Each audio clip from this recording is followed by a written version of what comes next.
अली को मेरा हाथ पकड़ते हुए देखा उसने। क्या कहा? अली ने तुम्हारा हाथ पकड़ा हुआ था? तुम अपने हवास में तो हो बेरिन, उसकी मंगनी हो चुकी है। अली की मंगनी नहीं हुई अम्मी, और मेरा हाथ पकड़ने की वजह वो नहीं है जो आप सोच रही हैं। आप नसरीन पर तो गुस्सा हो रही हैं और बगैर हकीकत जाने मुझे भी जज कर रही हैं। तरीका उसका मुख्तलिफ है, लेकिन आप दोनों का रवैया एक जैसा है।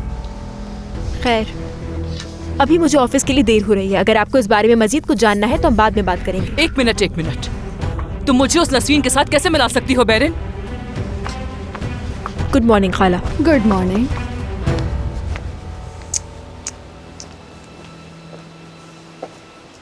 इतने गुस्से में क्यों गई है ये? तुमने सुना नहीं उसने क्या कहा? कहती है मेरा और नसरीन का रवैया एक जैसा है।